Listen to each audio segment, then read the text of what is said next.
Hi, I'm Kelly Hushin, the Online Content Manager for Worldwide Business Research, producers of Net Finance, which is the conference we're at right now in Chicago. And I'm here with Joyce Sullivan from the Financial Women's Association. She's a board director there. And just gave a talk about regulation and social media, which was really well received. People really want to hear about this because it's very important in the financial services industry, obviously, to consider these kinds of things when approaching social media. So why don't you just start by talking a little bit about what you do and your background so we know a little of that. Great. Thanks a lot, Kelly, and thanks, everyone. So I'm Joyce Sullivan, she said, from the Financial Women's. On the board, I founded their digital media group. And really before that, and even now, I'm still in financial services. I've been in there for well over 20 years and got into the social space a number of years back. I had my own consulting firm for a while and found that there really was a need for people wanting to learn about social media. So little by little, I've been helping people do that. And now with the role I have with the Financial Women's, I'm really in a very nice position to be kind of an industry advocate and working with and talking to a lot of financial services firms of, kind of how do you get into social and how would you even start? So that's a great segue, because that's kind of where I wanted to start off with you, is just to ask you, from all of the research that you do and the firms that you see across the industry, where do you think is a good place for a financial services firm to start? Where do you see people starting when they are attacking this social media strategy? Well, the first thing, and again, having to go and read some government regulations, you think, or an industry advocacy group, not where you want to start, but I really encourage everybody to get familiar what's known as FINRA. It's FINRA. It's 10-06. If you just go to the FINRA website, it'll be there. That is now sort of the standard that everybody is working with, FINRA 1006, which is a kind of a Q&A. It really brought together a lot of the rulings from the last prior years on, maintaining records and archiving and what's considered an advertisement. Because, we are a regulated industry, we really do need to make sure that we've got that compliance in place. So, one, I would say if you really believe that, you need to be in this space, and I really think financial firms do if they can, get familiar with that. The next thing I tell people is, maybe not start with, make friends with your compliance and legal department, but, they're having the same challenges. They're trying to learn what it is. But the conversations I've had with some of those folks, they'll say, well, I want to wait until the business is ready. So certainly folks who are on the sales or marketing, advertising space, this might be the time that you could really partner with the folks in your own legal and compliance department.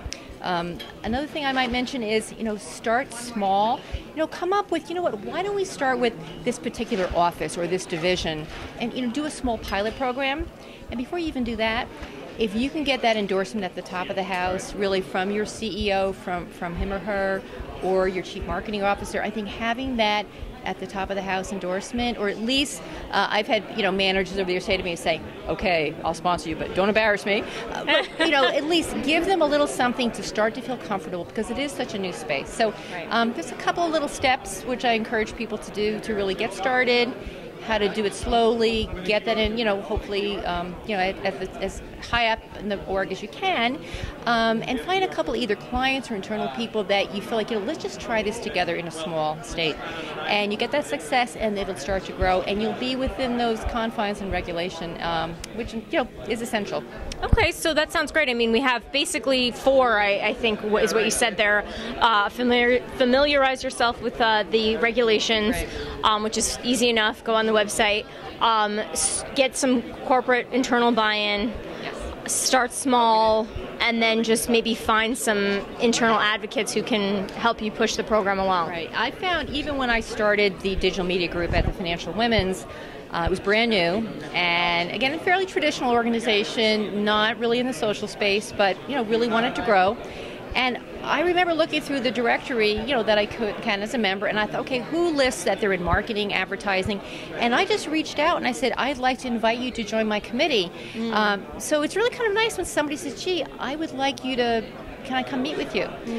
So having that personal approach, I found was very effective in putting our own internal digital group together. Right. So I would say look in your own firm. There's probably people around you that are comfortable in this space. They really love to be an advocate. So I think it's important to get some of those outside experts. Certainly there's software companies that help you capture those for compliance purposes, whether it's, messages or ads. But look around you. There's probably tons of talent right in your own firm. And I would really encourage you to leverage that to get started. Now, in terms of outside partners and software and things like that, I'm curious to know, is that how you would recommend to regulate this internally as far as like how people are using the social media, or do you think that there are other methods? Because once you have this kind of loose policy in place that you're going to try to firm up and really kind of make into a final strategy, how do you then ensure that everyone is following it? Well, frankly, I really think there's no way you can do this without having some type of software in place. There's a lot of different firms. I don't endorse any. They're all very fine firms, and people use different ones. The speed at which these messages move and the speed at which these firms, LinkedIn, Facebook, Twitter, change, you need to capture that electronically. So I think before you start it, even as a pilot, look at what are the software companies that really do this capture of information, and have them become a partner as part of your pilot. Try 2 or 3 out and see which ones you like, which ones really kind of get what you're trying to do as a firm.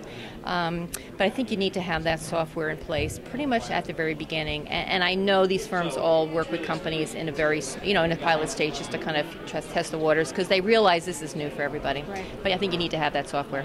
Now, besides all of the obvious challenges that come with all of this, specifically because of the industry that we're in, what are some other challenges that you see firms coming up against? Is there anything that they're facing as far as, trying to spread it across the organization internally, getting people to actually do it, is there any challenges you see financial firms having in that vein? I think certainly, we're all quite challenged day to day in our day jobs, and having another layer of something to do, I don't think anybody's got any free time.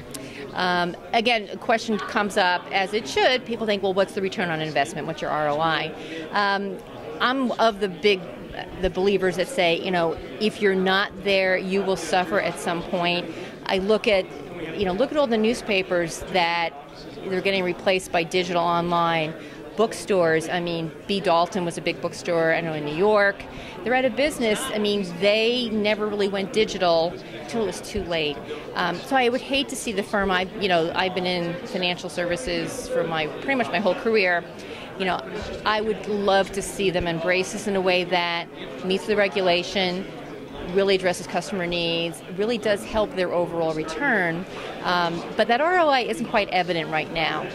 But I think you get credit for just even being there. I know firms that have a Twitter account. They just push stuff out. It's almost like recreating their press release, but they're getting credit because, they're out there. Right. So I don't answer your question, but it's I think it's the future where we're all going to little by little have to do it. So I think in any firm you have to figure out, how do you make time for this? Right. And every firm is going to be different. Right. Well, I heard someone mentioned earlier, I think it was the woman from KeyBank mentioned she doesn't look at ROI, but RONI. It might have been her, it may have been someone else, but return on not investing. Yeah. So, or risk of not investing, that's what it was. So it's definitely something to consider. But finally, I just wanted to ask if you are seeing any successes and, how are people actually really benefiting from these social media strategies that they're implementing? Well, I see so many, and again, I don't want to call any one particular firm out because I think a lot of them are doing great stuff. I would just say, just go at what are the financial firms and just Google their names. Do they have a Facebook site? Do they have a LinkedIn site? Do they use Twitter for customer service? You're going to find right away the ones that do. And I'm telling you, the ones that are using it, because, I have different financial products at different firms for various reasons. And I'm always interested to see how they use social. And as a customer, I've been amazed that what great response I get, because you've got people using a Twitter account for customer service, and they so want to be there and answer those questions. It's delightful. So much so that, if I know somebody, I'll say, hey, fabulous service today from your firm, and, give them a shout out. Right. And you do have the top of the house of many of these firms watching. So, sorry not to answer your question, but I think there's a lot of really great success stories, and I don't want to leave anybody out. And they're not hard to find. So they're not hard to find at all. So, but you know what? your competition's out there. So you should start. Good to leave it off at that. Well, thank you so much, and enjoy the rest of the conference. It's great talking with you. Appreciate it. Thanks for your time.